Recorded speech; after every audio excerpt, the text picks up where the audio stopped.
Hello, I am Suman sir from continue study point. आज हम लोग डिस्कस करेंगे, क्विक रिवीजन करना है। एक सॉलिड स्टेट चैप्टर है जो आपका ठोस अवस्था है, 12th का पहला लेसन है फिजिकल केमिस्ट्री का।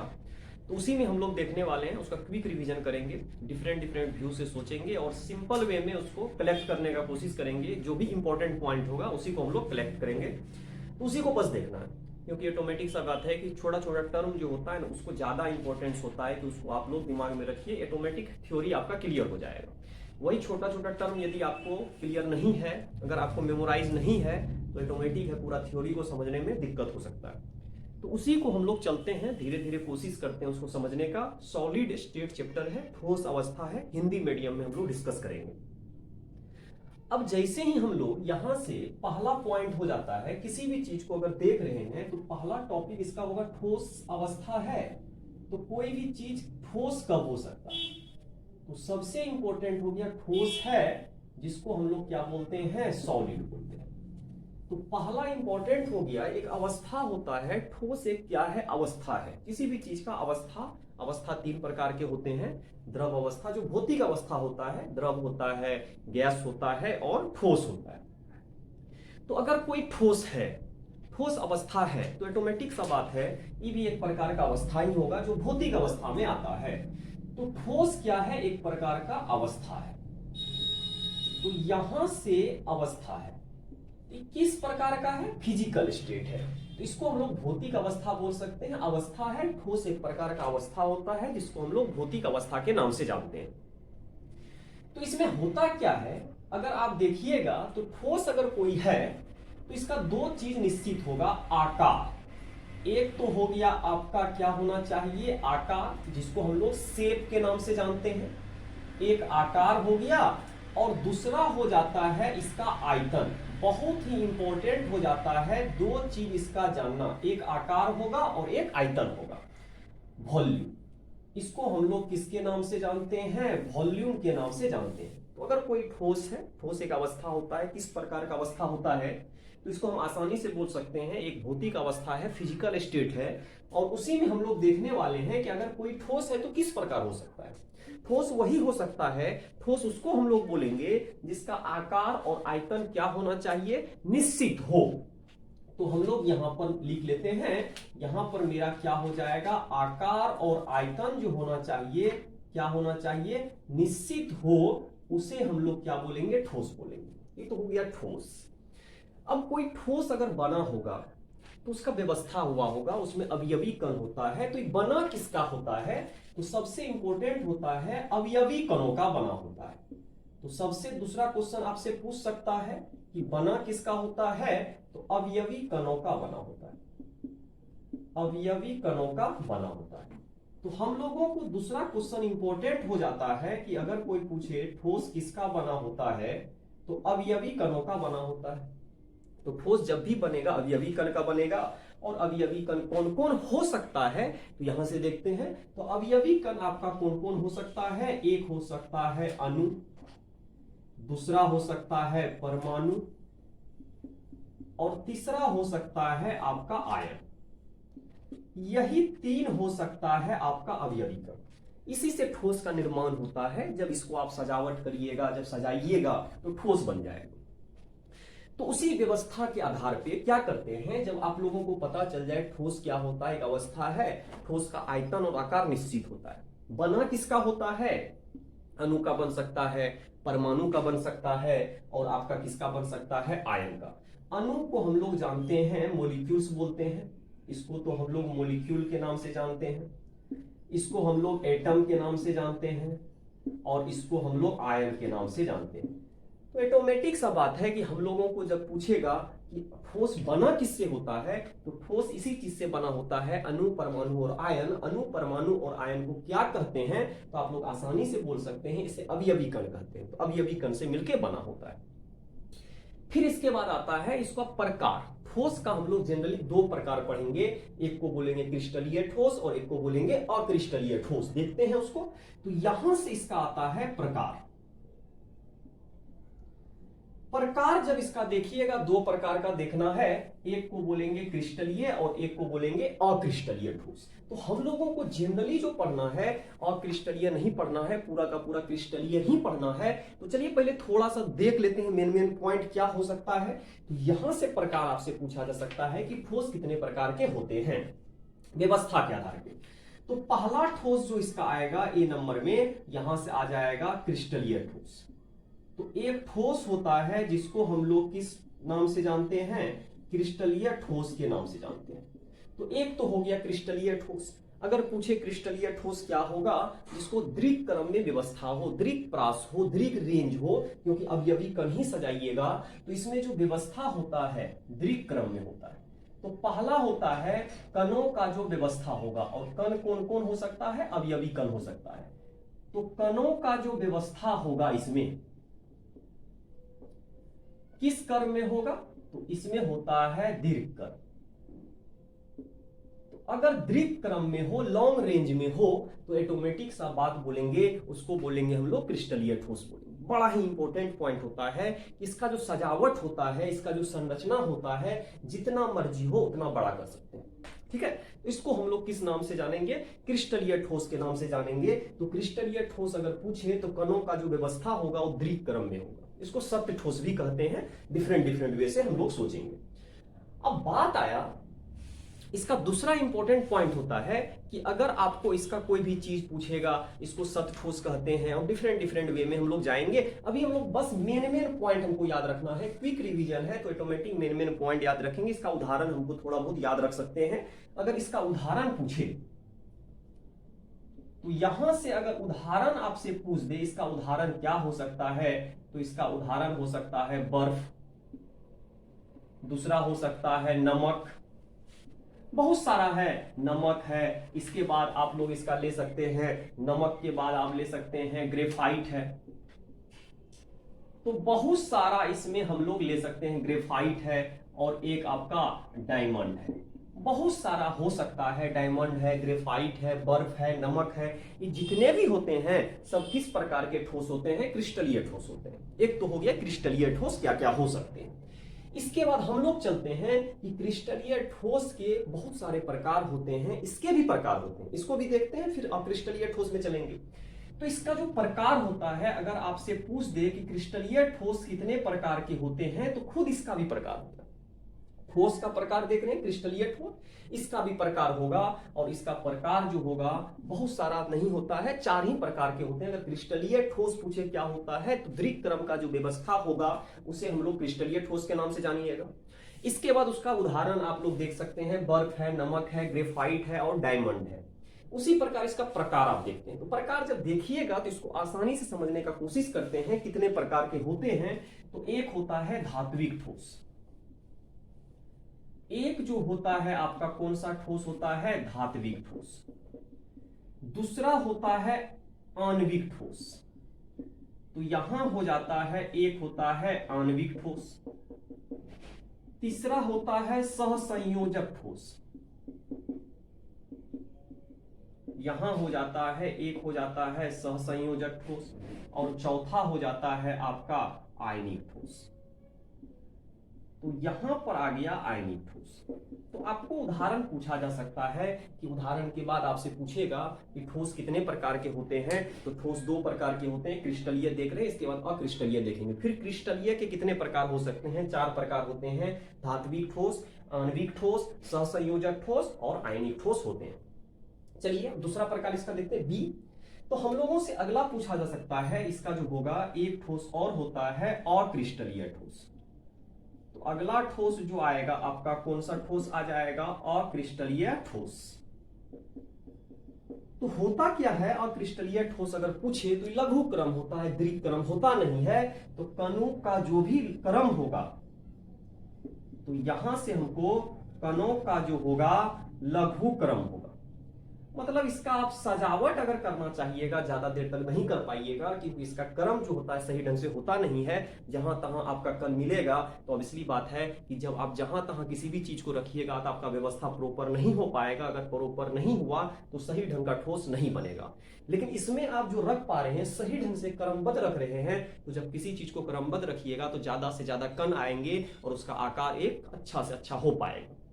लेकिन यहां पर तो वैसा समस्या नहीं है। यहां पर कणों को लघु क्रम में रखना है तो इसका उदाहरण बहुत सारा होता है। तो इसका उदाहरण बड़ा इंपॉर्टेंट हो जाता है। इसका उदाहरण क्या क्या है? तो इसका उदाहरण है आपका प्लास्टिक रबड़। इसका उदाहरण हो सकता है रबड़ है, इसके बाद प्लास्टिक है। तो यहां से इसका उदाहरण दे सकते हैं। इसका उदाहरण और कांच भी है। तो हम लोग इस प्रकार उदाहरण दे सकते हैं। और क्रिस्टलीय ठोस हो गया, क्रिस्टलीय ठोस हो गया। इस प्रकार से आपको ठोस अवस्था में क्या क्या जान पाए हैं अभी तक। ठोस जो होता है एक अवस्था है, किसका होता है, क्या होता है, जिसका आयतन और आकार निश्चित हो। यहां तक कोई दिक्कत नहीं होना चाहिए। फिर हम लोग उसके अवयवी कणों का बना होता है। फिर उसका प्रकार देखिएगा, अगर ठोस का प्रकार पूछ दे व्यवस्था के आधार पे तो एक क्रिस्टलीय ठोस होगा और एक अक्रिस्टलीय ठोस होगा। क्रिस्टलीय ठोस के कितने प्रकार हो सकते हैं? 4 प्रकार। धात्विक ठोस, आणविक ठोस, सहसंयोजक ठोस और आयनिक ठोस होते हैं। फिर चलते हैं, आगे बढ़ते हैं और धीरे धीरे समझने का कोशिश करते हैं कि और आगे का पार्ट में इसका क्या क्या हो सकता है, क्या क्या सोचना है। तो यहां तक किसी को कोई दिक्कत नहीं होना चाहिए। अब नेक्स्ट स्टेप पे चलते हैं। तो जब भी आपसे क्वेश्चन में कुछ भी पूछे तो मेन पॉइंट आपको याद रखना है। और जब मेन पॉइंट आपको याद रहेगा तो आप आसानी से किसी भी चीज को आप बता पाइएगा। तो मेन यही होना चाहिए कि जब भी किसी चीज को पढ़ते हैं क्विक रिवीजन कैसे करना है, किस पॉइंट को आपको ज्यादा फोकस करना है। हमेशा जब भी किसी भी चीज का एग्जाम का प्रिपरेशन करते हो, किसी भी चीज का प्रिपरेशन करते हो तो हमेशा याद रखना है कि जब भी करते हैं मेन पॉइंट हमेशा आप याद रखिए। तो आप आसानी से किसी भी चीज को सही ढंग से याद भी रख पाइएगा और एग्जाम में लिख भी पाइएगा। चलिए आगे बढ़ते हैं। अब बात आया इसके बाद क्या ऐसा पॉइंट आने वाला है। इसके बाद आता है एकक कोष्टिका। इसके बाद आपसे यहां से पूछेगा एकक कोष्टिका। तो यहां से पूछ सकता है एक एकक कोष्टिका। ये भी बड़ा इंपॉर्टेंट पॉइंट होता है। तो यहां से आ जाएगा एक एकक कोष्टिका, जिसको हम लोग यूनिट सेल के नाम से जानते हैं। इसको हम लोग क्या बोलते हैं? Unit cell. तो अगर कोई पूछे एकक कोष्टिका क्या होता है, क्रिस्टल का सबसे छोटा रूप जो होता है उसी को हम लोग क्या बोलते हैं? एकक कोष्टिका बोलते हैं। मतलब यहां से अगर आपसे पूछा जाए कि एकक कोष्टिका क्या होता है, क्रिस्टल जालक का सबसे छोटा। अब कितना छोटा होगा? सबसे छोटा। वो आप पे निर्भर करता है कि कितना छोटा लेना है। लेकिन आप याद रखना है कि छोटा से छोटा रूप हो सकता है, जितना आपका मर्जी हो छोटा ले लीजिए। तो क्रिस्टल जालक का सबसे छोटा रूप, उसी को हम लोग क्या बोलते हैं? एकक कोष्टिका बोलते हैं। जो सबसे छोटा रूप होगा उसी को हम लोग किस नाम से जानते हैं? एकक कोष्टिका के नाम से जानते हैं। तो एकक कोष्टिका यहां हो गया। अब बात आया, एकक कोष्टिका तो हो गया, छोटा रूप हो गया। क्रिस्टल जालक का जो छोटा रूप होगा उसको एकक कोष्टिका बोलेंगे, यूनिट सेल बोलेंगे। अब इसका प्रकार हो सकता है, प्रकार आपसे पूछ सकता है। तो इसका प्रकार बहुत इंपॉर्टेंट हो जाता है। इसका प्रकार यहां से देखिएगा, एक्चुअली होता है 4 प्रकार का।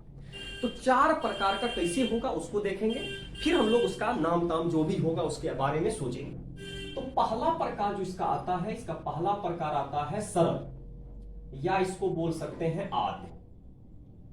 आद्य या सरल एकक कोष्टिका। इसको सरल बोलिए या आद्य एकक कोष्टिका बोलिए। इसको सिंपल क्यूबिक यूनिट सेल। तो इसको हम लोग बोल सकते हैं सिंपल क्यूबिक सेल बोल सकते हैं, सिंपल क्यूबिक यूनिट सेल। एकक कोष्टिका का 4 प्रकार होता है। पहला वाला हम लोग ले रहे हैं सरल क्यूबिक यूनिट सेल ले रहे हैं, सिंपल। ठीक है, तो सिंपल बोलिए या इसको प्रिमेटिव बोलिए, प्रिमेटिव भी बोल सकते हैं। प्रिमेटिव का मतलब आदि, सिंपल का मतलब सरल हो गया। तो एक हो गया आपका सरल एकक कोष्टिका हो गया। इसके बाद दूसरा प्रकार हो जाएगा, देखेंगे जब सरल पूछे तो केवल और केवल याद रखना है कि जब भी हमको कोई भी अगर रहेगा तो हमेशा कहां उपस्थित होगा, कण कहां उपस्थित होगा। इसमें याद क्या रखना है, कण जब भी होगा, कोई भी सरल एकक पुष्टिका है तो उसमें अगर आपसे पूछ दे कि इसका कण का व्यवस्था क्या होता है, तो कणों का व्यवस्था जो होता है,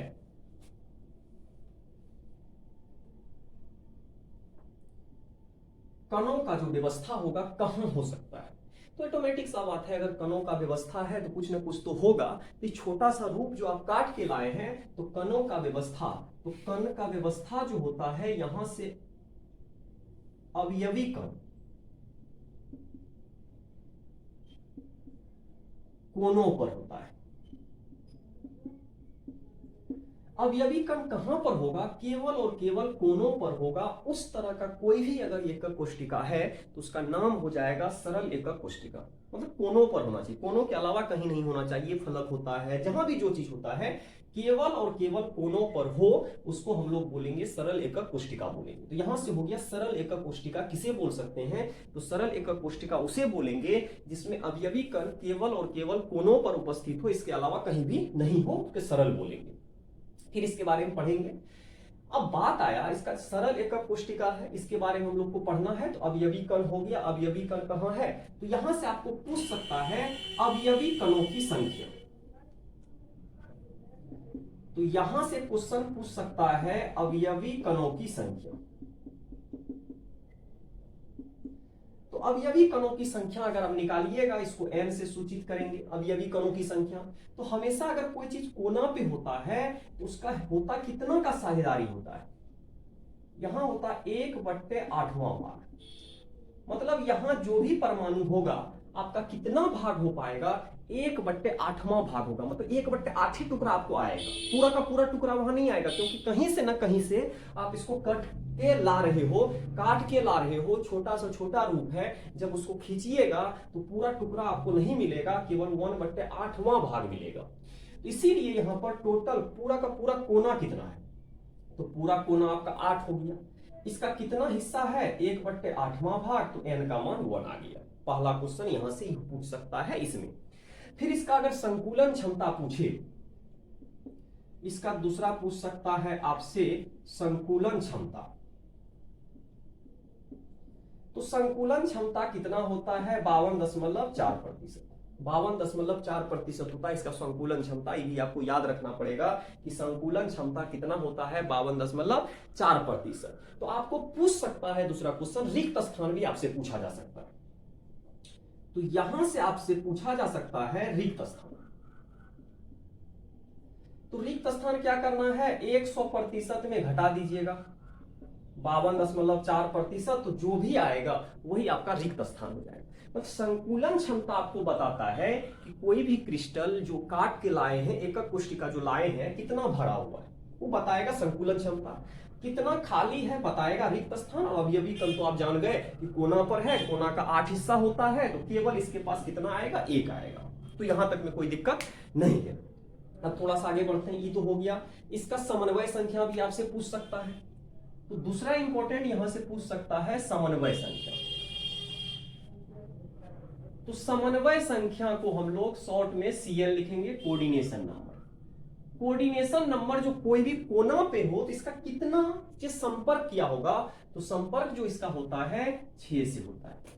मतलब एक एटम को, कोई भी परमाणु है उसको कितना परमाणु घेर के रखा हुआ है, उसी को हम लोग किस नाम से जानते हैं, समन्वय संख्या। और समन्वय संख्या इसका 6 होगा, क्योंकि जानते हैं कोना पर है, एक्स एक्सिस होगा तो माइनस प्लस में होगा, वाई एक्सिस होगा तो माइनस प्लस में होगा, जेड एक्सिस होगा तो माइनस प्लस में होगा। इस तरह करके इसका समन्वय संख्या कितना होना चाहिए, 6। ये तो हो गया। फिर चलते हैं दूसरा प्रकार में इसका। इसके बाद होता है फलक केंद्रित। इसके बाद हो जाएगा यहां पर फलक केंद्रित एकक कोष्टिका।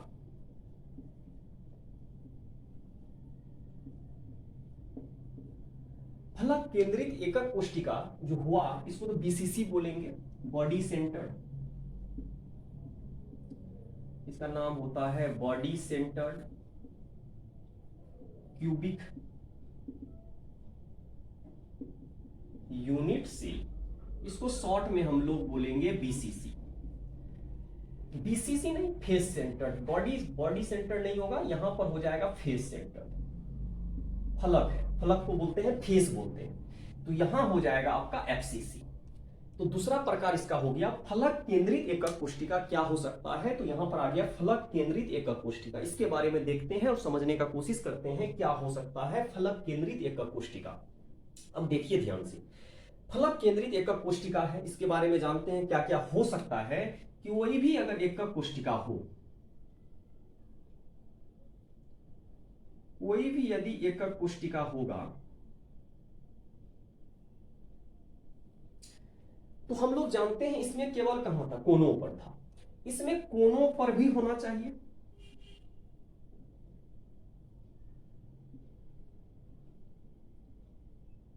इस पर कहां होना चाहिए, कोनों पर होना चाहिए। और कोनों के अतिरिक्त कहां होना चाहिए, फलक पर। यहां दो ठो दे रहे, एक सामने का फलक होगा और एक पीछे का फलक होगा। दो प्रकार का फलक होगा, एक सामने जो आपको दिख रहा है सामने है, पीछे भी है। तो इस तरह का फलक केंद्र। अब आपसे अवयवी कण कहां पर है, तो इसमें आप आसानी से बता सकते हैं कोनों पर है, पर तथा कहां पर है, फलक केंद्र पर। तो फलक केंद्र पर है, कोनों पर भी है, और आपका कहां पर आ रहा है, फलक केंद्र पर आ रहा है। आप आसानी से देख पा रहे हैं, फिगर से ही समझने का अगर कोशिश करिएगा तो कोना पर है और आपका एक हो गया फलक केंद्र पर है। यहां तक किसी को कोई दिक्कत नहीं होना चाहिए, आप आसानी से समझ पा रहे हैं क्या क्या घटना हो रहा है। फलक का तो जानते हैं, कोना का तो जानेंगे 8वां भाग होता है। फलक का अगर हो तो कितना भाग होता है, 1/2वां भाग। इसका होता है 2/, मतलब आप जब भी फलक लाइएगा, खींच के लाइएगा या काट के लाइएगा, तो कितना भाग आपको मिलेगा, 1/2वां भाग मिलेगा। तो यहां पर अवयवी कण आपका आ जाएगा, अवयवी कणों की संख्या। तो अगर यहां से अवयवी कणों की संख्या n के बारे में पूछे तो क्या बोलिएगा, तो आराम से बोल सकते हैं 8 × 1/8 प्लस 6 × 1/2 आ जाएगा आपका 4। बहुत इंपॉर्टेंट हो जाता है कि आपको पता करना होगा अवयवी कण कितना होगा। तो इसमें अवयवी कण हो जाएंगे आपके 4, क्योंकि फलक कितने होते हैं, 6 होते हैं। आपका फलक दिख रहा है, 1 है, 2 है, 3 है, 4 है, एक सामने है, एक पीछे है। तो कुल फलक कितने हैं, 6 हैं। तो फलक आपका 6 है, इसमें कहीं कोई दिक्कत नहीं होना चाहिए। 6 फलक हो गए, बाद बाकी आप देख पा रहे हैं। अब इसमें कोशिश क्या करना है, समझने का क्या कोशिश करना है कि जब हमको सब कुछ पता चल रहा है, फलक के बारे में पता चल रहा है, इसके बाद फिर यहाँ पर हम लोग संकुलन क्षमता, इसका संकुलन क्षमता कितना होता है। इसका अगर आपसे संकुलन क्षमता पूछ दिया जाए तो इसका संकुलन क्षमता बहुत ज्यादा होता है, 74% होता है। तो 74% का संकुलन क्षमता आता है। यहां तक में किसी को कोई दिक्कत नहीं होना चाहिए। हम लोग एकक कोशिका के बारे में पढ़ रहे हैं, और एकक कोशिका क्या होता है, सबसे छोटा रूप होता है। इसके बाद आद्य एकक कोशिका हम लोग पढ़े, आद्य का 52.4% है, 52.4% है। और इसके बाद हम लोग इसके बारे में देख रहे हैं फलक केंद्रित एकक कोशिका के बारे में। उसका आपका अवयवी कण हो गया 4, संकुलन क्षमता हो गया 74%। अब थोड़ा आगे बढ़ते हैं, फिर आगे वाला पार्ट को देखेंगे और धीरे धीरे आगे बढ़ते हुए चले जाएंगे। तो हम लोगों को जब भी आपसे कोई भी चीज पूछता है क्वेश्चन में, इंपॉर्टेंट पॉइंट को आपको याद रखना होगा, जो ऑब्जेक्टिव बनाने के लिए बहुत इंपॉर्टेंट हो जाता है। बिना मेन पॉइंट का आप ऑब्जेक्टिव नहीं बना पाइएगा। तो ऑब्जेक्टिव के लिए आपको जरूरी है कि मेन पॉइंट आप याद रखिए, और मेन पॉइंट पे हम पूरा फोकस करने का कोशिश कर रहे हैं कि आपका क्या क्या पूछा जा सकता है। अब चलते हैं, थोड़ा सा और आगे बढ़ते हैं, कोशिश करते हैं और समझने का। उसका तो हो गया संकुलन क्षमता निकाल लिए थे। इसके बाद आपसे पूछा जा सकता है समन्वय संख्या। तो यहां से दूसरा क्वेश्चन आपसे पूछ सकता है, यहां से हो जाएगा आपका समन्वय संख्या। समन्वय संख्या जो होता है इसका 12 होता है। तो किसी भी फलक का समन्वय संख्या अगर आप देखिएगा तो समन्वय संख्या कितना होता है, 12 होता है। समन्वय संख्या आपको याद रखना पड़ेगा, समन्वय संख्या। यहां तक हो गया। अब चलते हैं इसका तीसरा पार्ट में। पहला पार्ट देख लिए, दूसरा देख लिए, इसके बाद चलते हैं तीसरा में। तीसरा जो होगा इसका क्या हो सकता है उसको देखते हैं। पहला में था आद्य, दूसरा में था सरल, अब देख रहे हैं फलक केंद्रित एकक कोशिका। तो फलक तो देख चुके हैं, अब देख चुके हैं यहां से अंतः केंद्रित। तो यहां आ जाएगा आपका अंतः केंद्रित घनीय एकक कोशिका। एकक कोशिका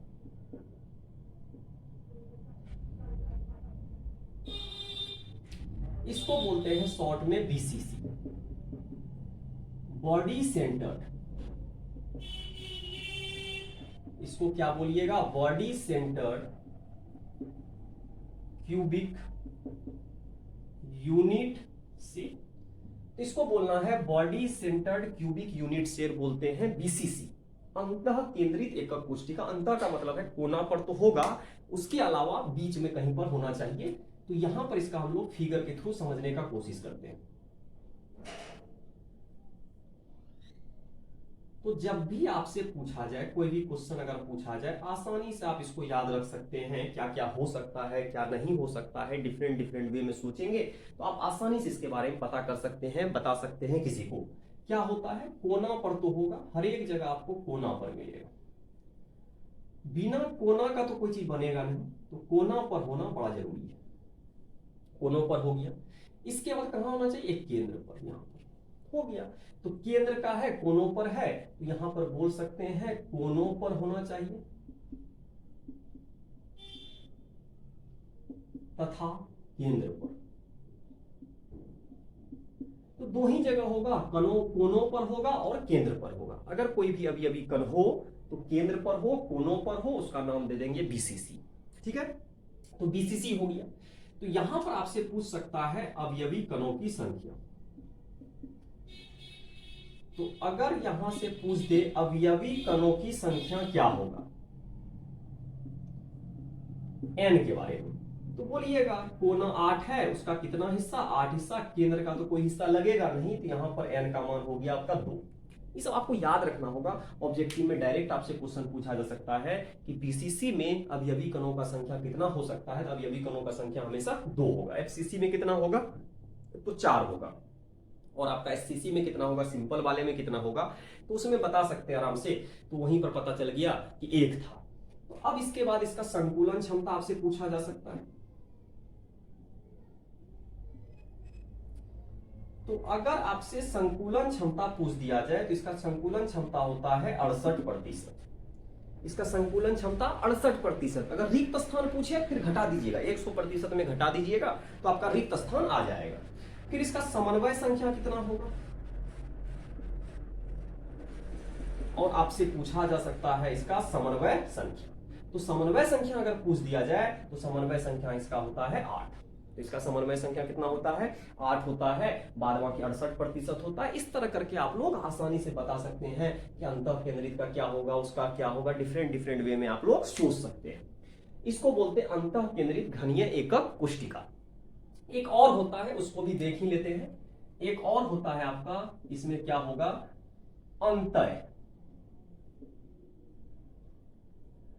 अंतः केंद्रित। तो दूसरा एक और होता है, 4 प्रकार का होता है, अंतः केंद्रित घनीय एकक कोशिका।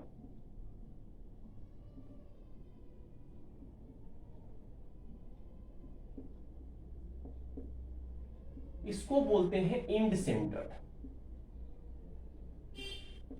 इसको क्या बोलते हैं, end centred cubic unit cell. End centred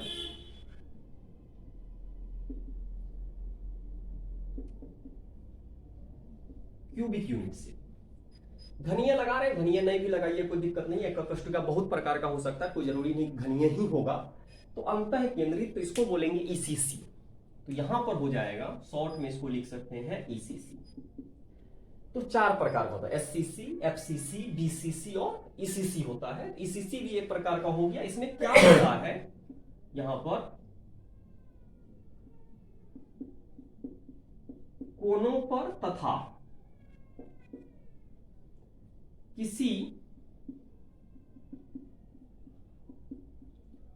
दो विपरीत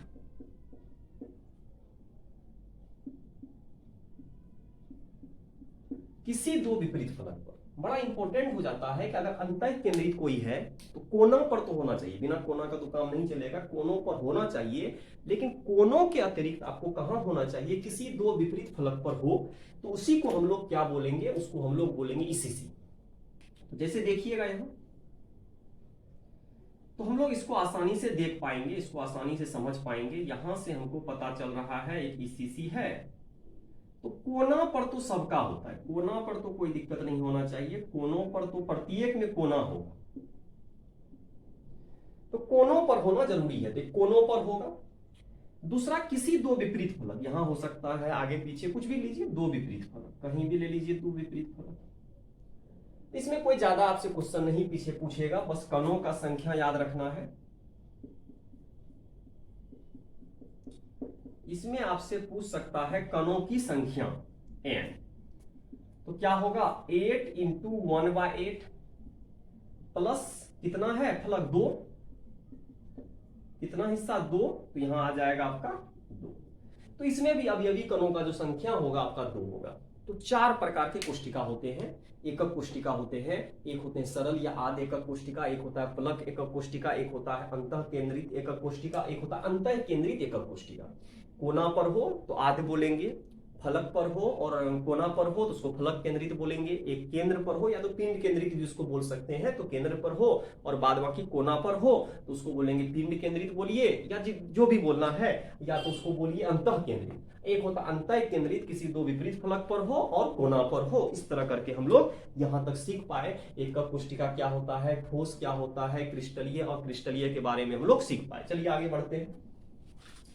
तो जब भी आपसे कोई भी प्रकार का क्वेश्चन आता है तो आसानी से आप बता सकते हैं कि किसमें क्या करना है, नहीं करना है। धीरे धीरे करके आप लोग आसानी से मेन पॉइंट को आप याद रख सकते हैं। तो मेन पॉइंट याद रखना बहुत ही जरूरी है।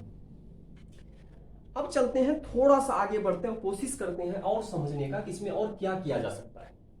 तो जैसे ही क्वेश्चन को आप देखिएगा तो मेन पॉइंट आपको आइडिया आते चले जाएगा। इसके बाद हम लोग आगे थोड़ा बढ़ते हैं। अब बात आया यहां से नेक्स्ट मेन पॉइंट क्या हो सकता है। तो हम लोगों को अब पूछ सकता है क्रिस्टल का घनत्व। तो दूसरा आपसे पूछ सकता है क्रिस्टल का घनत्व। तो यहां से अगर आपसे घनत्व पूछे, इसको हम लोग रो से सूचित करेंगे, डेंसिटी ऑफ क्रिस्टल। इसको क्या बोलना है, डेंसिटी ऑफ क्रिस्टल। तो इसका डेंसिटी ऑफ क्रिस्टल का डायरेक्ट फार्मूला हम लोग याद रखेंगे, रो बराबर n इंटू एम बट्टे Na इंटू ए पर पावर क्यू। ये बहुत ही इंपॉर्टेंट हो जाता है, n गुना m बट्टे Na इंटू ए क्यू। ए क्या है, तो यहां पर हम लोग देखेंगे ए हो गया अक्षीय लंबाई, अक्षीय लंबाई या तो भुजा की लंबाई। तो यहां से हो जाएगा भुजा की लंबाई। एक आपसे आ गया भुजा की लंबाई। दूसरा n क्या है, कणों की संख्या।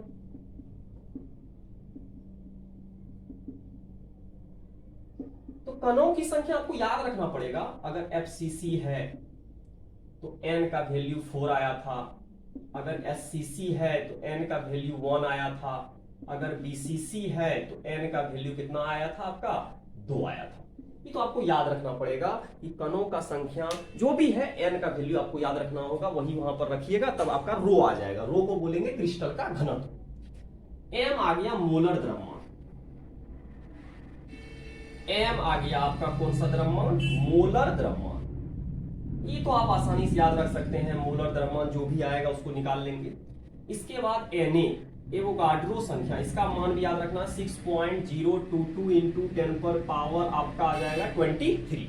ये किसी भी चीज का हो सकता है, ये बराबर हो सकता है, संख्या है एक्चुअली, क्या है, एक प्रकार का क्या है, संख्या है।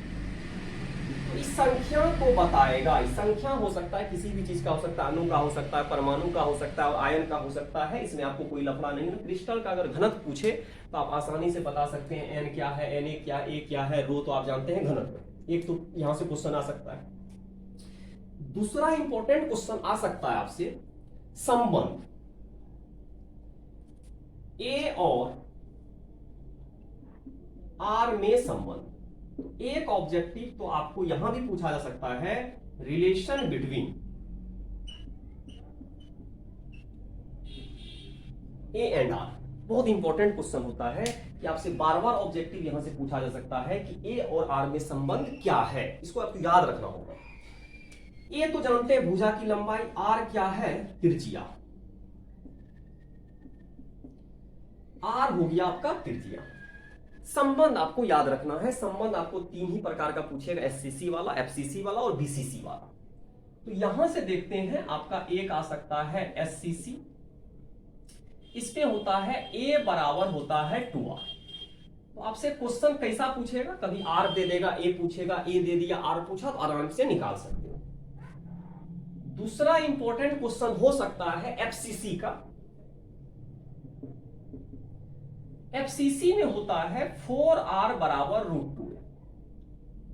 ये डायरेक्ट आप याद रखिएगा, 4r बराबर होता है इसका √2a होता है एफसीसी में। और तीसरा इंपॉर्टेंट हो जाता है, तीसरा इंपॉर्टेंट है किसके लिए, बीसीसी के लिए। तो यहां पर आ जाएगा 4r बराबर आ जाएगा √3a। ए बराबर 2r आएगा एससीसी के लिए, सरल वाले के लिए। फलक वाले के लिए 4r बराबर √2a और बीसीसी में आ जाएगा 4r बराबर √3a। ये आपको इसलिए याद रखना होगा, ऑब्जेक्टिव का डायरेक्ट क्वेश्चन आ जाएगा, ए दे देगा, भुजा की लंबाई दे दिया, त्रिज्या पूछ दिया परमाणु का, अब ये भी कणों का त्रिज्या पूछ दिया, तो आपको आसानी से आंसर मिलना चाहिए। इधर उधर करके गुना भागा करिएगा तो आपको आसानी से क्वेश्चन का आंसर मिल जाएगा। यहां भी आपको अगर कुछ भी दे दे, रो पूछे, तो आप आसानी से क्वेश्चन का जवाब दे सकते हैं। तो ये बड़ा ही इंपॉर्टेंट कंसेप्ट होता है किसी भी चीज का। एक ही हो गया। दूसरा इंपॉर्टेंट हो सकता है कि अगर आपको कभी सूत्र पूछ दे, सूत्र पूछ दे क्वेश्चन में, अगर पूछ दे किसी भी यौगिक का सूत्र पूछ दे, अगर क्वेश्चन में आपको यौगिक का सूत्र पूछ दे, क्वेश्चन अगर हो यौगिक का सूत्र से, तो आपको साझेदारी याद रखना पड़ेगा। आपको हमेशा याद इसमें क्या रखना है, साझेदारी। अब साझेदारी कैसे याद रखिएगा, हम लोग पहले ही बता चुके हैं। अगर कोना है तो उसको कितना भाग मिलता है, 1/8वां भाग। ये आपको याद रखना होगा, तभी आपका यौगिक का सूत्र वाला क्वेश्चन बनेगा। अगर कोई है फलक पर तो इसको मिलता है 1/2वां भाग। फलक का हो गया कितना भाग, 1/2वां भाग। ये आपको कंफर्म याद रखना होगा, बिना याद रखे आप यौगिक का सूत्र क्वेश्चन नहीं बना पाइएगा। एक क्वेश्चन हम बना के भी दिखा देंगे। तीसरा आपका मान एक क्वेश्चन है किनारों पर, तो इसका होता है 1/4वां भाग। और चौथा होता है केंद्र पर। अगर कोई केंद्र पर है तो इसका 1वां भाग, मतलब केंद्र पर है तो कोई भी हिस्सा नहीं लगेगा। अगर इसको आप याद नहीं रखिएगा, यौगिक का सूत्र आप नहीं निकाल पाइएगा, क्योंकि ऑब्जेक्टिव क्वेश्चन आपका 1 नंबर में पूछेगा कि यौगिक का सूत्र बताए। यदि ए यहां है, वहां है, कुछ भी है, तो आपको कुछ भी पूछे तो कम से कम तो याद रखना होगा, कोनों पर अगर कोई हो तो 1/8वां भाग होता है, फलक पर हो तो 1/2वां भाग होता है, किनारों पर हो तो 1/4वां भाग होता है, और केंद्र पर हो तो 1वां भाग होता है। इस पे हम लोग क्वेश्चन करते हैं, और क्वेश्चन एक छोटा सा ऑब्जेक्टिव लेते हैं, देखिएगा सूत्र कैसे बनेगा, सूत्र कैसे निकाल पाएंगे, इस तरह अगर ऑब्जेक्टिव आपको आ जाए। ठीक है, तो देखते हैं, क्वेश्चन को आगे बढ़ाते हैं। धीरे धीरे करके कंसेप्ट क्लियर होता जा रहा है कि हमको मेनली रूप से क्या क्या याद रखना है, नहीं याद रखना है, डिफरेंट वे में हम लोग सोचते हुए आगे चल रहे हैं। अब थोड़ा सा और आगे बढ़ते हैं। अब हम लोगों को यहां से पता चल गया क्या क्या याद रखना है, क्या याद नहीं रखना है। बहुत ही इंपॉर्टेंट बेसिक कंसेप्ट आपको पूरा याद रखना पड़ेगा, तभी आप चैप्टर को सही ढंग से कर पाइएगा। अब थोड़ा सा और आगे बढ़ते हैं। अब थोड़ा कोशिश करते हैं समझने का कि हम लोग जो साझेदारी अगर पढ़े थे तो उसका सूत्र पूछ सकता है। एक छोटा सा क्वेश्चन करते हैं, क्लियर हो जाएगा। बेसिक कंसेप्ट है, किस प्रकार से आप उसका सूत्र लिख पाइएगा। एक छोटा सा क्वेश्चन लेते हैं उदाहरण के लिए, जिससे कि आपको साझेदारी सही ढंग से पकड़ में आ जाए। लिख देगा, ए परमाणु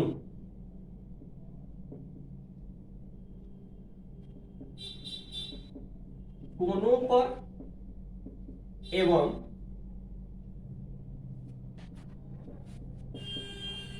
किनारों पर तथा बी परमाणु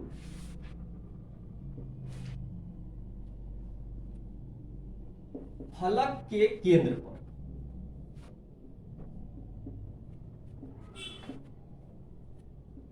कहां पर है, फलक के केंद्र पर उपस्थित हो तो यौगिक का सूत्र ज्ञात करें। बहुत इंपॉर्टेंट क्वेश्चन होता है कि अगर आपको इस तरह का क्वेश्चन कभी भी आ जाए तो समझ जाइए कि साझेदारी से ही क्वेश्चन बनेगा, दूसरा क्वेश्चन का कोई चांस नहीं है। तो यहां पर आप साझेदारी लगा दीजिएगा, क्वेश्चन आराम से आपका बन जाएगा। चलिए देखते हैं तो इसका कैसे हल कीजिएगा, इसको हल कैसे करना है देखते हैं। सबसे पहला बोला है ए परमाणु है, कहां पर है देख लेते हैं, कोनों पर। अब प्लस कहां पर है, किनारों पर।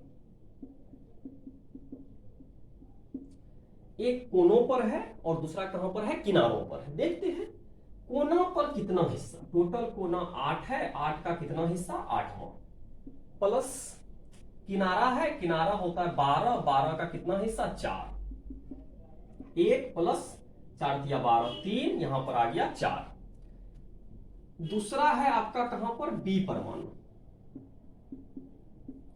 बी परमाणु जो है कहां पर है, फलक पर। तो फलक पर है, फलक का केंद्र दिया है, कोई दिक्कत नहीं। फलक कितना होता है, 6, कितना हिस्सा, 2 हिस्सा, तो यहां आ गया 3। आ गया फार्मूला, ए का यौगिक का सूत्र आपसे पूछा है, सूत्र आ जाएगा ए कितना है 4 और बी कितना है 3 है। इस तरह करके आप आसानी से सूत्र निकाल लिए तो ये ऑब्जेक्टिव बन जाएगा, 1 नंबर का ऑब्जेक्टिव पूछेगा। मतलब साझेदारी आपको याद रखना होगा, किनारों का 1/4 है, फलक का 1/2वां भाग है, केंद्र का 1वां भाग है, पूरा का पूरा आपको मिलेगा, कोना का 1/8वां भाग है। इस तरह अगर याद रखिएगा तो इस तरह का ऑब्जेक्टिव आपसे आसानी से बन जाएगा, इसमें कोई भी दिक्कत नहीं होगा, आराम से आप इस क्वेश्चन को कर सकते हैं। चलिए और आगे बढ़ते हैं। अब चलते हैं इसके बाद और क्या पूछा जा सकता है इस क्वेश्चन में, और क्या डिफरेंट इसमें मेन इंपॉर्टेंट पॉइंट आपको याद रखना है। अब आपके इसके बाद जो भी ठोस के बारे में जितना भी चीज पढ़े, इसके बाद हम लोग चलते हैं दोष के बारे में पढ़ने के लिए। दोष बड़ा इंपॉर्टेंट है कि कोई भी अगर ठोस का निर्माण हुआ है तो उसमें दोष आ जाएगा। दोष भी बड़ा इंपॉर्टेंट होता है, उसको भी हम लोग सही ढंग से यूज करके देखते हैं, कंसेप्ट को क्लियर करने का कोशिश करते हैं कि क्या क्या हो सकता है। तो अब नेक्स्ट पॉइंट आपसे पूछ सकता है, ठोसों में दोष। तो अगला क्वेश्चन आपका आ जाएगा ठोसों में दोष, या इसको अपूर्णताएं भी बोलते हैं। इसको और क्या बोल सकते हैं, अपूर्णताएं। ठोसों में दोष बोलिए या अपूर्णताएं बोलिए, हो सकता है। अब बात आया इसका, तो पहले प्रकार याद रखिए, इसका प्रकार क्या क्या हो सकता है। इसका 3 प्रकार होता है। तो इसमें जो हम लोगों को एक्चुअली पढ़ना है तो 2 प्रकार का, एक्चुअली ठोस में दोष 2 प्रकार, एक रेखीय दोष आएगा, एक बिंदु दोष आएगा। अगर इसका प्रकार पूछे दोष क्या होता है, दोष हो गया इसका मतलब है उसमें कुछ अशुद्धियां उपस्थित हो जाए, क्रिस्टल का जो रूप है कुछ भी अव्यवस्था बिगड़ जाए, इस तरह का उसमें आ जाए तो उसी को ठोसों का दोष कहते हैं। तो उसमें कुछ खामी आ जाए, तो अगर किसी भी ठोस में खामी आ गया उसी को हम लोग किसके नाम से जानेंगे, डिफेक्ट्स बोलिए या उसको दोष बोलिए या तो इम्परफेक्शन बोलिए। दोष को इम्परफेक्शन या डिफेक्ट्स बोल सकते हैं, अपूर्णताएं को इम्परफेक्शन बोलते हैं। अब बात आया अगर किसी में दोष है तो दोष 2 प्रकार के हो सकते हैं। तो इसमें क्या होता है, अगर कोई पूछे ठोसों का दोष क्या होता है तो क्या होगा, अवयवी कण में कुछ ना कुछ खामी आएगी। अवयवी कण में क्या खामी आएगा, या तो संख्या बढ़ जाए या तो संख्या घट जाए, मतलब संख्या में और फिर होना शुरू हो जाएगा। और संख्या में अगर इधर उधर होगा तो आप जानते हैं कि हम लोग इसमें कुछ ना कुछ आ जाएगा। तो चलिए देखते हैं कि रेखीय 2 प्रकार का दोष होता है। तो दोष क्या होता है, दोष का मतलब हो गया ठोसों के अवयवी कण, अवयवी कणों की व्यवस्था का बिगड़ना, ठोसों के अवयवी कणों की व्यवस्था का बिगड़ना दोष कहलाता है।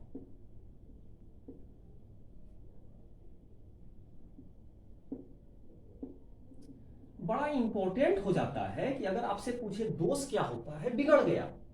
जो व्यवस्था आप सोच पा रहे थे, देख पा रहे थे, वह व्यवस्था अब इसमें नहीं है, व्यवस्था पूर्णतया बिगड़ गया है, तो व्यवस्था बिगड़ गया आपका। मतलब जो व्यवस्था होना चाहिए अब व्यवस्था वो नहीं रहा, व्यवस्था बिगड़ चुका है। ठीक है, तो देखेंगे तो बिगड़ गया तो दो प्रकार से बिगड़ सकता है। एक होता है आपका बिंदु दोष, एक होता है आपका कौन सा दोष, बिंदु दोष, और दूसरा होता है रेखीय दोष। दो प्रकार का दोष हो सकता है, एक हो सकता है रेखीय दोष और एक हो सकता है बिंदु दोष। मतलब रेखा में अगर हो जाए, पूर्ण पंक्ति में हो जाए, ये क्या होना चाहिए, पूर्ण पंक्ति में नहीं हो।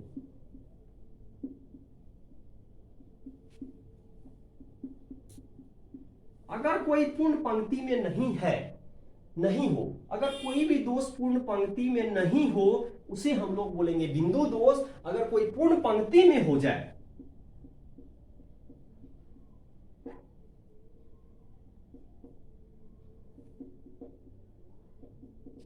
तो उसे हम लोग बोलेंगे रेखीय दोष।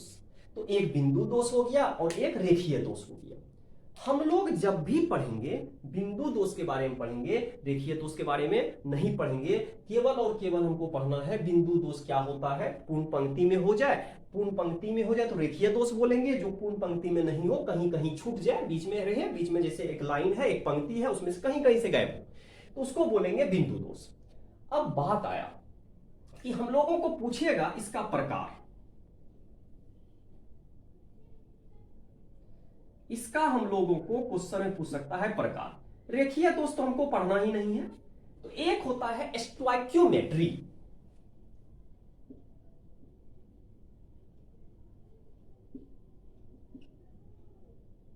एक होता है स्टोइकियोमेट्री। इसका अगर प्रकार पूछ दिया जाए तो प्रकार हम लोग लिख सकते हैं, यहीं लिख लेते हैं डायरेक्ट। इसका हम लोगों को क्या पूछा जा रहा है, प्रकार। तो अगर आपसे प्रकार पूछ दिया जाए कि पंक्ति में जो नहीं हो रहा है कितने प्रकार के हो सकते हैं, तो इसका आ जाएगा पहला स्टोइकियोमेट्री,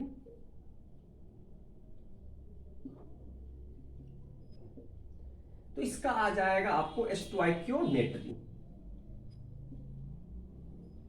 दूसरा आ जाएगा नॉन स्टोइकियोमेट्री,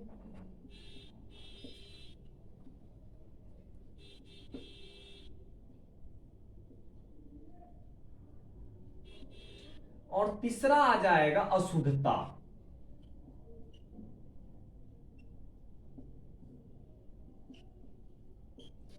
तो तीन प्रकार का होता है, एक होता है स्टोइकियोमेट्री, एक होता है नॉन स्टोइकियोमेट्री, और एक होता है अशुद्धता दोष।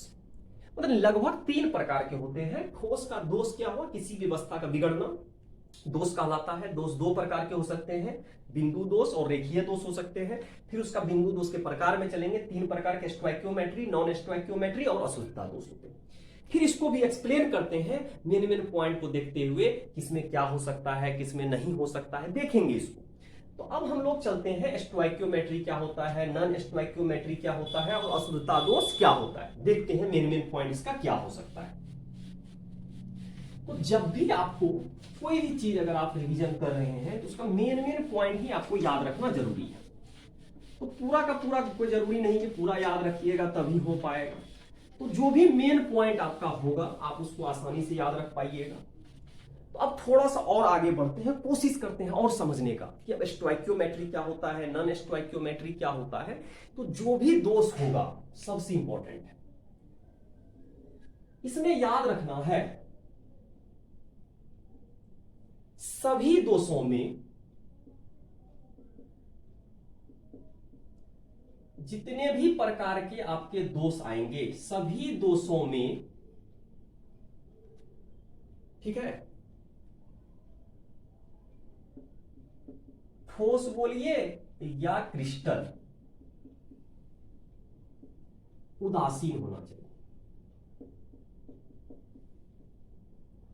यहां जब भी होना चाहिए क्या होना चाहिए, उदासीन होना चाहिए, पहला इंपॉर्टेंट पॉइंट। दोष किसी भी प्रकार का हो, हर हालत में ठोस उदासीन होना चाहिए। उदासीन अगर नहीं हुआ तो फिर दिक्कत है, किसी न किसी के साथ अभिक्रिया कर लेगा। तो आपको मेन मकसद क्या होना चाहिए कि ठोस कोई भी बनाइए, उसमें दोष हो नहीं हो कोई गारंटी नहीं है, होना भी चाहिए नहीं भी होना चाहिए। अगर हो तो लेकिन एक कंडीशन है, एक शर्त है कि उदासीन होना चाहिए। और उदासीन रहने के लिए आपको क्या होना चाहिए, धन आवेश की संख्या,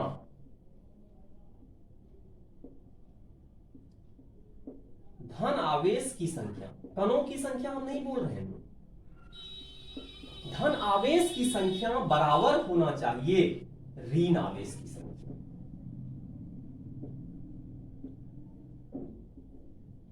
धन आवेश की संख्या जो होना चाहिए ऋण आवेश की संख्या के अगर बराबर हो जाए तो हम लोग किसी भी दोष में अप्लाई कर सकते हैं, दोष सही है, ठीक है। तो किसी भी तरह का हो नहीं हो कोई दिक्कत नहीं। तो पहला चलते हैं, पहला इसका था स्टोइकियोमेट्री।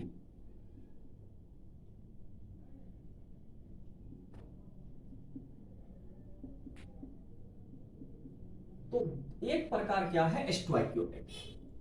तो स्टोइकियोमेट्री क्या होता है, अगर इसको आप ध्यान से देखिएगा, इसमें कणों का संख्या, ठीक है। स्टोइकियोमेट्री में क्या होना चाहिए, कणों का संख्या कुछ भी हो नहीं हो अपना स्थान छोड़ दे, दो प्रकार से हो सकता है स्टोइकियोमेट्री, मतलब अनुपात इसमें सही रहता है। इसमें क्या होता है, हमेशा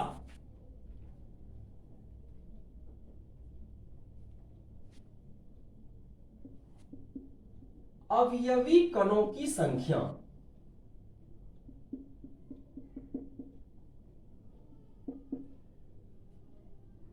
का अनुपात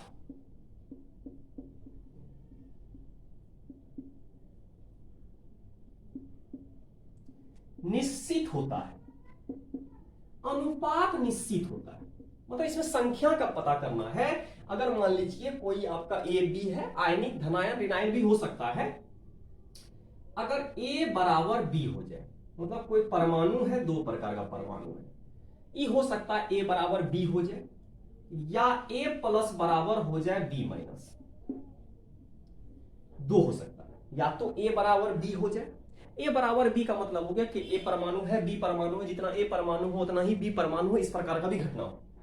या ए प्लस बराबर बी माइनस हो जाए, तो ये जो है एक आयनिक ठोस है और एक आयनिक ठोस नहीं है, नॉन आयनिक ठोस है। तो एक हो गया ये जो बात आया नॉन आयनिक ठोस,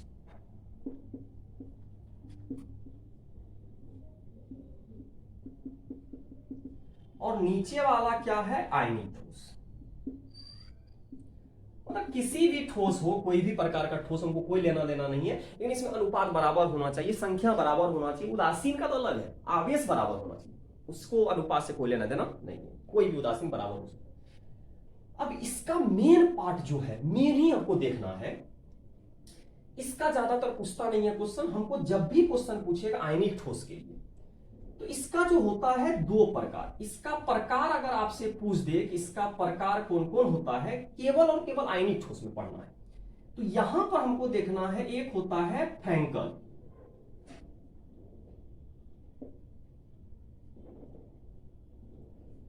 फ्रैंकल दोष बड़ा इंपॉर्टेंट हो जाता है कि फ्रैंकल दोष क्या होता है। सबसे इंपॉर्टेंट नॉन आयनिक का कम क्वेश्चन पूछा जाता है, ज्यादातर क्वेश्चन आपको आएगा आयनिक ठोस के बारे में। उसमें फ्रैंकल दोष क्या होता है, इसमें क्या होता है, फ्रैंकल दोष में क्या होता है, धनायन अपना स्थान छोड़ दे,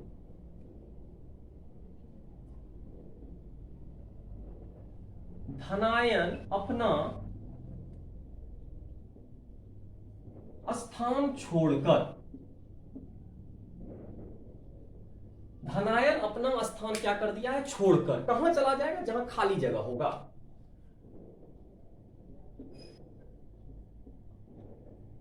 अंतराकाशीय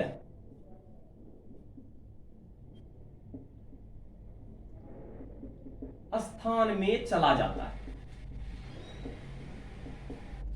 अगर कोई अपना स्थान छोड़ के कहां चला जाए, अंतराकाशीय स्थान में चला जाए, उसे हम लोग क्या बोलेंगे, फ्रैंकल दोष कहते हैं। जैसे मान लीजिए कोई क्रिस्टल है, ठोस है, ले लिए, एक छोटा ले लीजिए, यहां पर A प्लस रहता, यहां पर प्लस आना था, यहां पर मान लीजिए B माइनस आता, यहां पर मान लीजिए A प्लस था, यहां B माइनस आता, तो यहां पर A प्लस होना चाहिए, यहां पर A प्लस, लेकिन A प्लस यहां पर चला गया है अपना स्थान छोड़ के अंतराकाशीय। इस स्थान को, जो खाली स्थान है, इसको बोलेंगे अंतराकाश।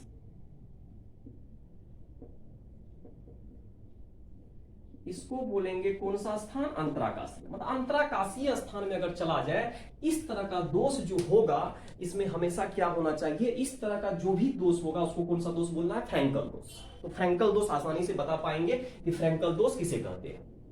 ठीक है, कुछ इसका गुण होता है, जो इंपॉर्टेंट गुण है उसको आप थोड़ा सा याद रखना होगा। घनत्व निश्चित होगा, इसका जो घनत्व होता है,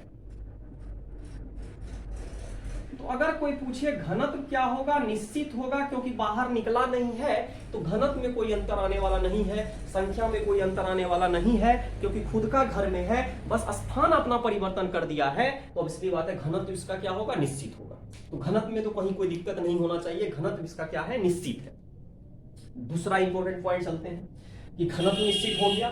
फिर इसके बाद इंपॉर्टेंट दूसरा है कि अगर इसका समन्वय संख्या कम है कि ज्यादा है, कम होगा। क्यों कम होगा, क्योंकि कम है समन्वय संख्या, इसका मतलब बीच में जगह है। अगर ज्यादा समन्वय संख्या होता तो बीच में स्थान नहीं होता, तो फिर बीच में जा नहीं पाता। इसका मतलब है समन्वय संख्या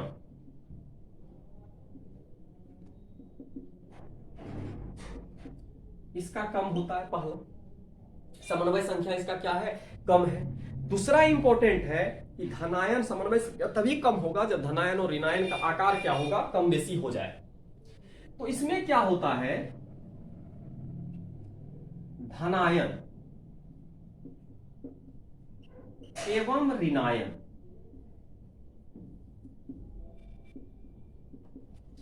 का आकार जो होगा असमान होगा।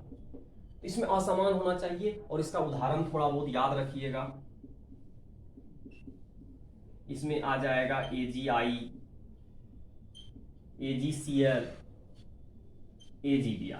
इसको थोड़ा ज्यादा याद रखिएगा, ये दोनों करेगा आपको शॉर्ट की भी दिखाएगा और आपको क्या दिखाएगा, फ्रैंकल भी दिखाएगा। यहां तक में किसी को कोई दिक्कत नहीं होना चाहिए कि फ्रैंकल अगर पूछे किस प्रकार के ठोस के लिए है, आयनिक ठोस के लिए है, और आयनिक ठोस में क्या होता है, अपना स्थान छोड़ के कहां चला गया है, अंतराकाशीय स्थान में चला गया है, आप आराम से बोल सकते हैं। चलिए आगे बढ़ते हैं थोड़ा सा। ये तो हो गया अंतराकाशीय। तो जब भी आपसे क्वेश्चन पूछे क्या क्या हो सकता है, क्या नहीं हो सकता है, आसानी से बता पाइएगा। फिर हम लोग आगे बढ़ते हैं और देखते हैं आगे क्या हो सकता है। तो हम लोग जब भी क्वेश्चन को करेंगे, जो भी करेंगे, आराम से हम लोग करते चले जाएंगे। धीरे धीरे आपको क्लियर होता चला जा रहा है, क्या पढ़ना है, कैसे पढ़ना है, उसको हम लोग बताने का कोशिश कर रहे हैं। अब हम लोगों को देखना क्या है, इसके बाद क्या पार्ट देखना है, हम लोग जब भी देखेंगे। इसके बाद इसी का दूसरा पार्ट आ जाएगा शॉर्ट कीवर्ड्स।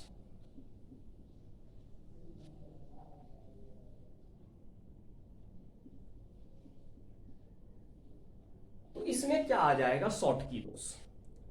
तो जब भी शॉर्ट की दोष आए तो देखेंगे शॉर्ट की दोष क्या होता है। तो अगर शॉर्ट की दोष आ जाएगा, कहीं भी शॉर्ट की दोष आ रहा है, शॉर्ट की दोष को देखना है, तो हम लोग देख पाएंगे शॉर्ट की दोष क्या होता है। तो शॉर्ट की दोष अगर कोई पूछे क्या होता है, इसमें एक्चुअली होता क्या है, तो शॉर्ट की दोष में क्या होता है, समान संख्या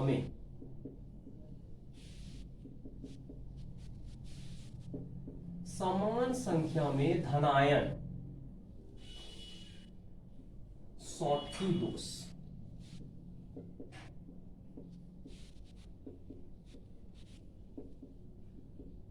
यहां कौन सा दोष आ गया, शॉर्ट की। तो इसमें क्या होता है, समान संख्या में धनायन एवं ऋणायन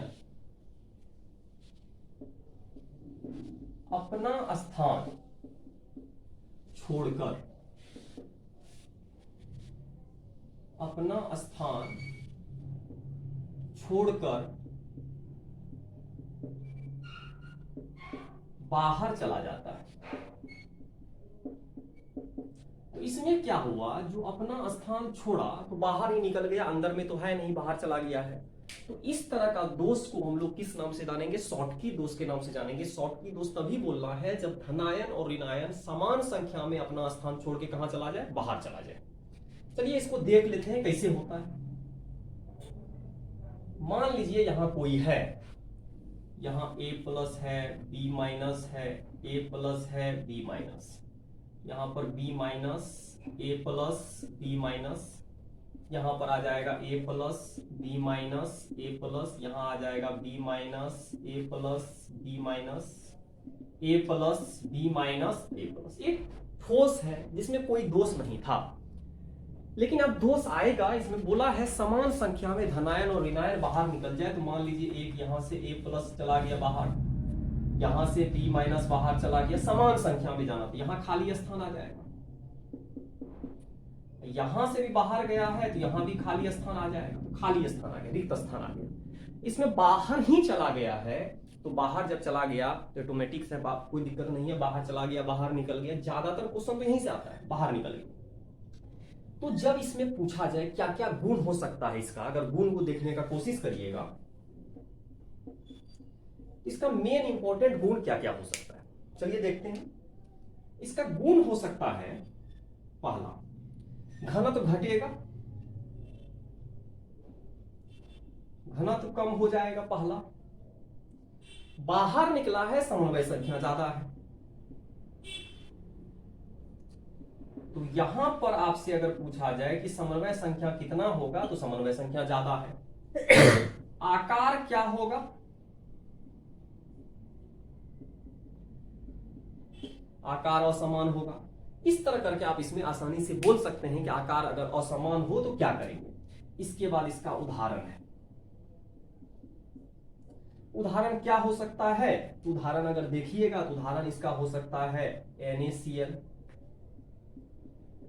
KCl, बहुत है। और AgBr तो इसमें भी आएगा, AgBr इसमें भी आएगा, क्योंकि AgBr दोनों प्रदर्शित करता है। तो अगर एग्जाम ऑब्जेक्टिव में आपसे कभी कभी पूछ सकता है कि AgBr फ्रैंकल भी दिखाएगा और आपका शॉर्टकी भी दिखाएगा। इसमें आकार लगभग समान होना चाहिए, तो समान होता है तो यहां लिख लेते हैं लगभग में, कोई जरूरी नहीं कि पूरा बराबर हो, तो लगभग में बराबर हो जाए तो इसको कौन सा दोष हम लोग बोलेंगे, शॉर्टकी दोष। तो यहां तक किसी को कोई दिक्कत नहीं होना चाहिए, ये हो गया शॉर्टकी दोष। अब चलते हैं नॉन स्टोइकियोमेट्री में, चलते हैं थोड़ा सा उसमें भी देखते हैं। दूसरा प्रकार इसका जो आया था, तो दूसरा में देखते हैं नॉन स्टोइकियोमेट्री।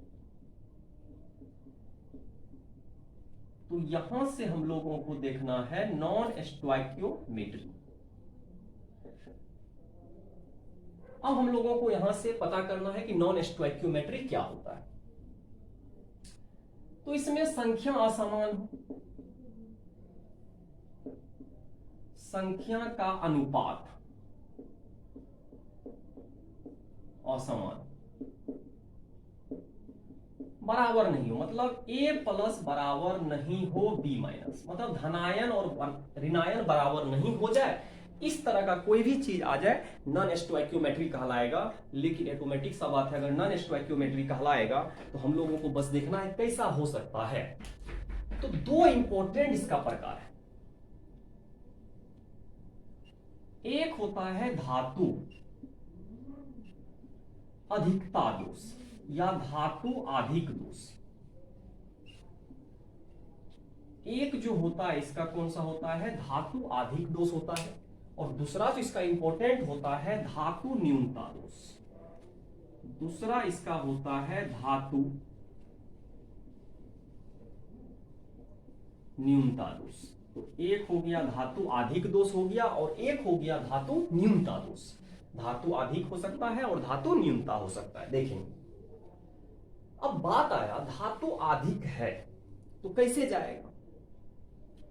तो पहला इंपॉर्टेंट है, अगर कोई पूछे धातु अधिक जब होगा तो कैसे होगा, तो हम लोग आसानी से बोल सकते हैं अगर ऋणायन बाहर निकल जाए तो धातु अधिक हो जाएगा। तो हम लोग यहां से क्या बोलते हैं, यहां A प्लस है, यहां से क्या हुआ है B माइनस बाहर चला गया।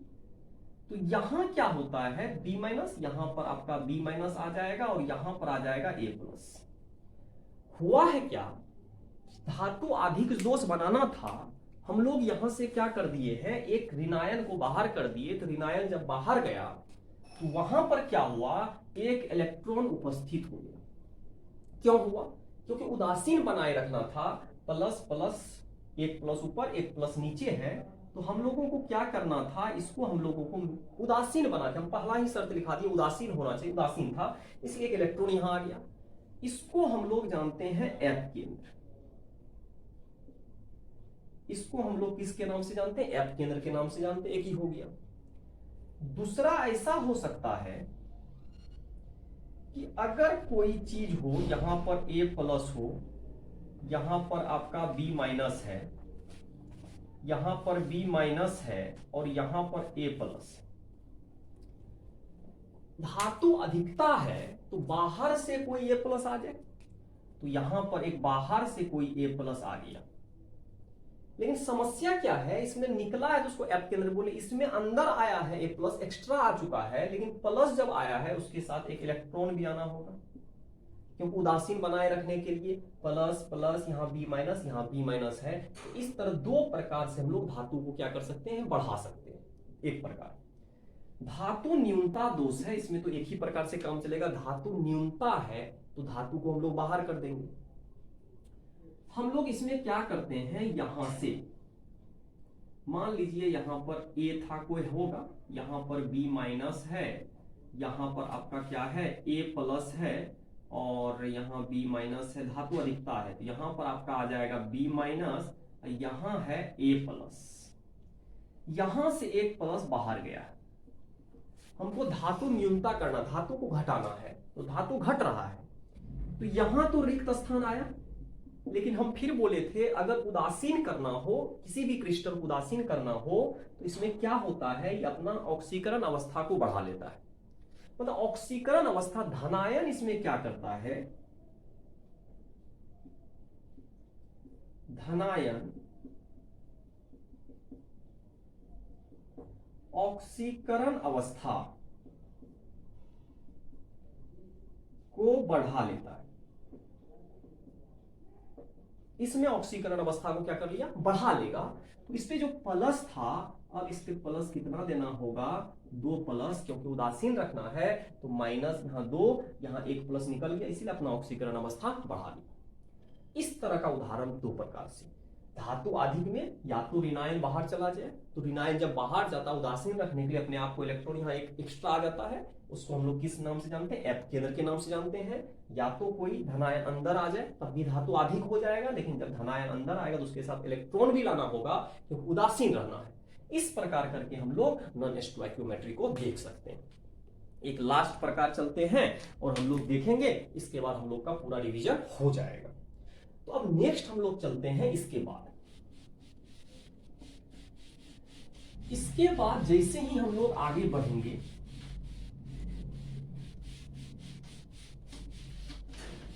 यहां से हम लोग देख रहे हैं दोष के बारे में। तो दोष हम लोग धीरे धीरे समझ पा रहे हैं, कहां पर क्या दोष होगा, कहां पर क्या दोष नहीं हो सकता है।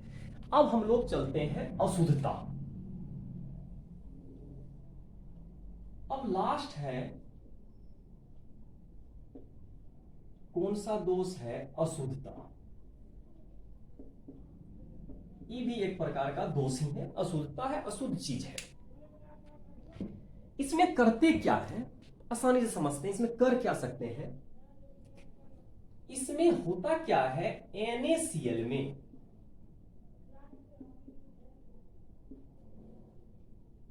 SrCl2 का मिलावट,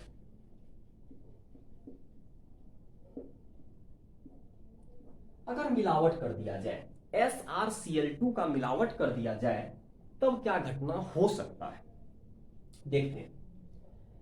अगर कोई ठोस है, NaCl है, तो अगर NaCl है तो हम लोग इसको तोड़ लेते हैं, NaCl है, टूटेगा Na प्लस में और Cl माइनस में, ये तो क्रिस्टल हो गया।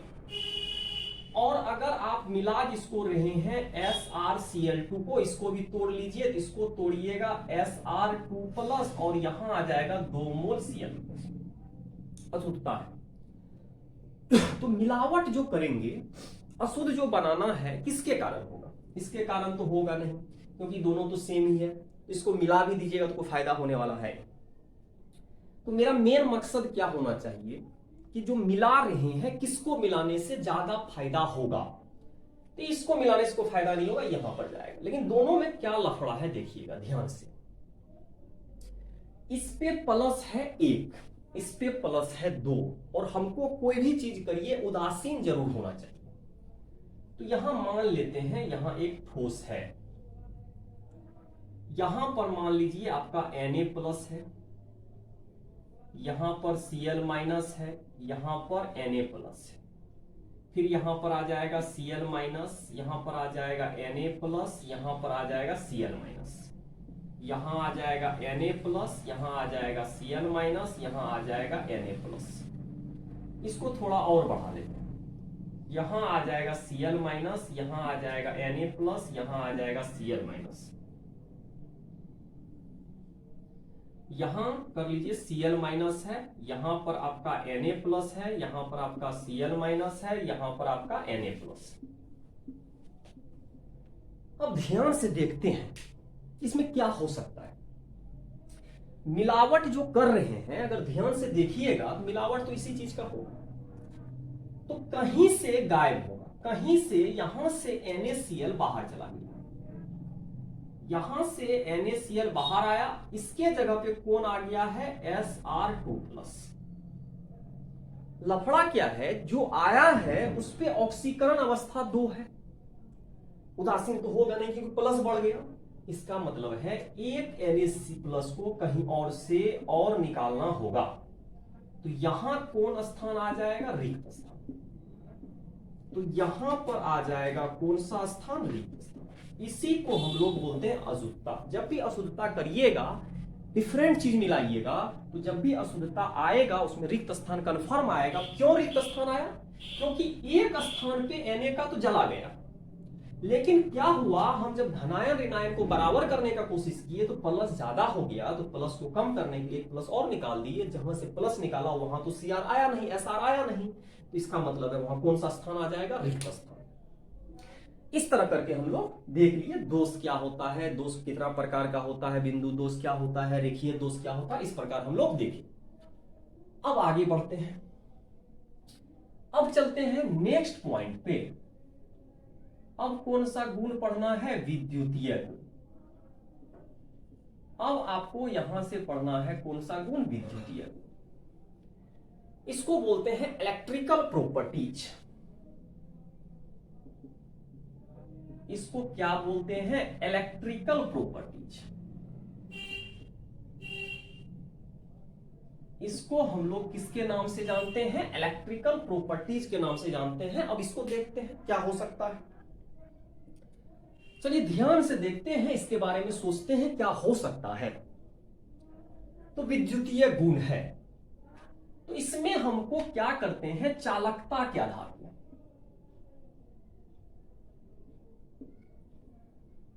तो इसमें हम लोग किसका आधार मानेंगे? चालकता के आधार पर।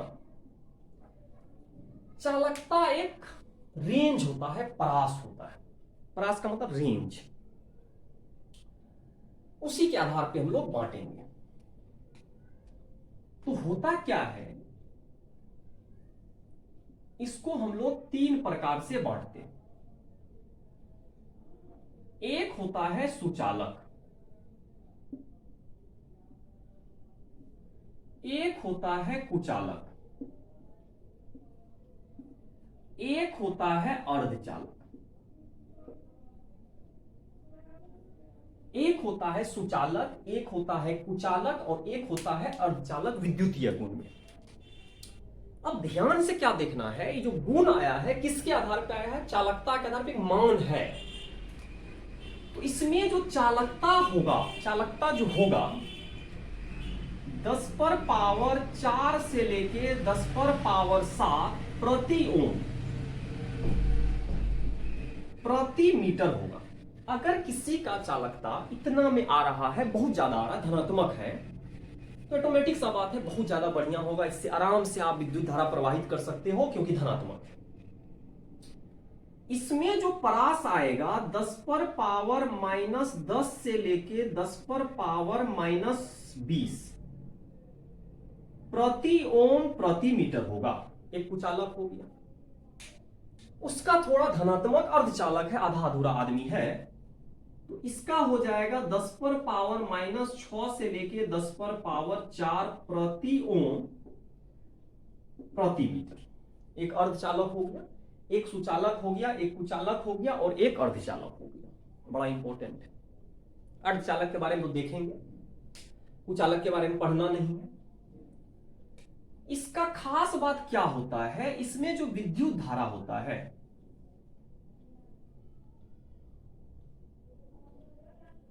इसमें अगर आप करंट लगाइएगा, विद्युत धारा जो जाएगा आराम से जाएगा क्योंकि धनात्मक है, 10 पर बहुत ज्यादा है, बहुत धनात्मक है। आसानी से आप जैसे ही एक साइड से दीजिएगा दूसरा साइड आपका कोई भी चीज चला जाएगा, धारा चला जाएगा। अब बात आया ये जो धारा जाएगा तो कैसे जाएगा, तो एक जाएगा इलेक्ट्रॉन के द्वारा और एक जाएगा आयन के द्वारा। एक जाएगा आयन के द्वारा, एक जाएगा इलेक्ट्रॉन के द्वारा, इसमें जाएगा सुचालक में। इसको बोलते हैं धात्विक चालक।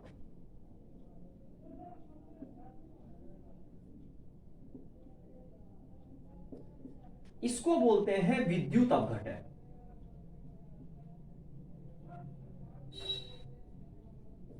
इसको बोलते हैं विद्युत अपघटन। तो अगर कोई पूछे सुचालक में जो धारा प्रवाहित होता है किस प्रकार से हो सकता है, कैसे होगा, तो एक हो जाएगा इलेक्ट्रॉन के द्वारा, एक हो जाएगा आयन के द्वारा। जिसमें आयन के द्वारा होगा उसका नाम देंगे विद्युत अपघटन। इसमें तो कोई दिक्कत ही नहीं होगा, सुचालक है, बहुत ज्यादा इसका चालकता है तो आराम से विद्युत धारा प्रवाहित होगा। और चालकता का जो आपका मात्रक होता है प्रति ओम प्रति मीटर होता है। चलिए और आगे बढ़ते हैं, इसके बारे में अब चलते हैं। कुचालक के बारे में तो पढ़ने से कोई फायदा है नहीं, कुचालक में तो धारा प्रवाहित होगा नहीं, अर्धचालक में होगा। तो अब थोड़ा अर्धचालक के बारे में देखते हैं।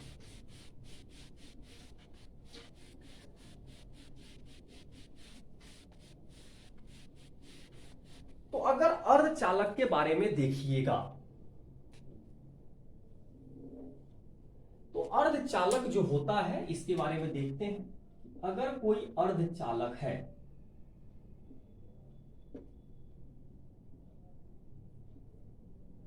अर्धचालक है तो अर्धचालक क्या हो सकता है, तो अर्धचालक का उदाहरण होता है सिलिकॉन जर्मेनियम।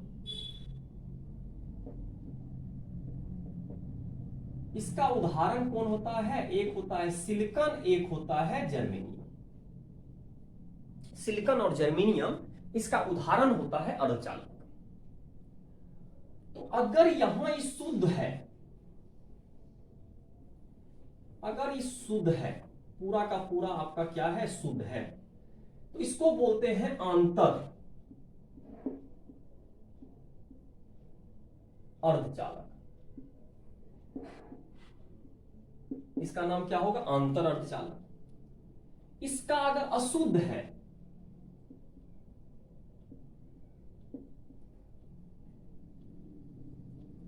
तो इसको बोलेंगे बाह्य।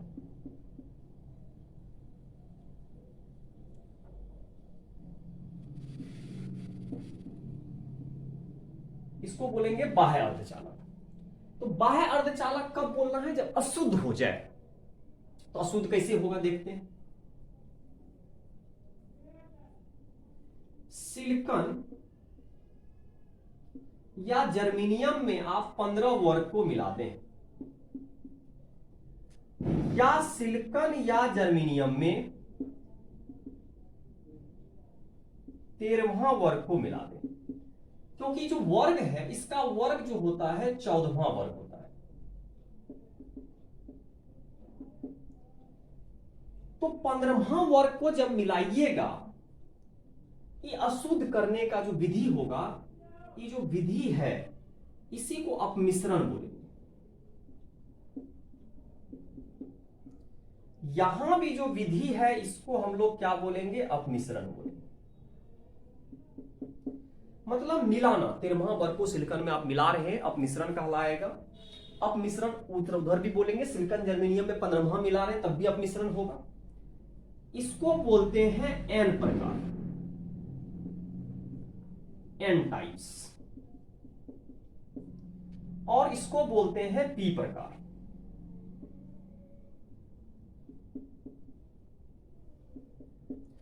पी प्रकार को बोलेंगे पी टाइप्स। क्यों करते हैं अपमिश्रण? क्या किया जाता है? डोपिंग होता है। क्यों किया जाता है? चालकता को बढ़ाने के लिए। पहले जो इसका चालकता था कम था, कम मात्रा में था, क्योंकि इसका चालकता माइनस में भी था प्लस में भी था, तो ज्यादा चालकता था। चालकता को बढ़ाने के लिए इसमें अपमिश्रण कर दिया गया है। तो अपमिश्रण किया, अपमिश्रण करने से क्या हुआ? एन प्रकार बना। तो एन प्रकार में अगर आपसे पूछे क्या होता है, तो एन प्रकार में इलेक्ट्रॉन की अधिकता होगा।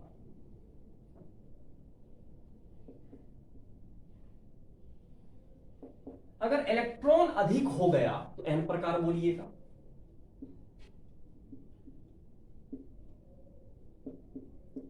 और पी प्रकार में हो जाएगा इलेक्ट्रॉन रिक्तियां।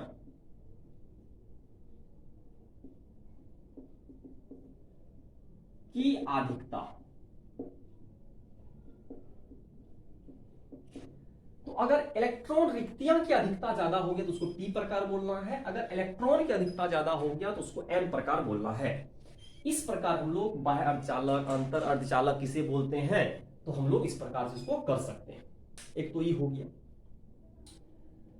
दूसरा आपसे एक इंपॉर्टेंट क्वेश्चन पूछ सकता है, क्रिस्टल तंत्र।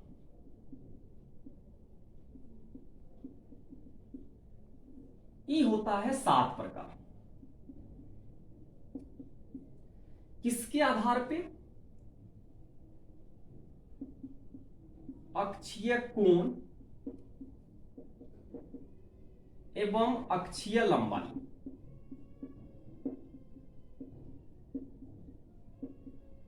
के आधार पर। तो अक्षीय लंबाई और अक्षीय आधार पर इसको क्या बोलेंगे? क्रिस्टल तंत्र बोलेंगे, जो 7 प्रकार के होते हैं। दूसरा इंपॉर्टेंट हो सकता है ब्रेवे जालक।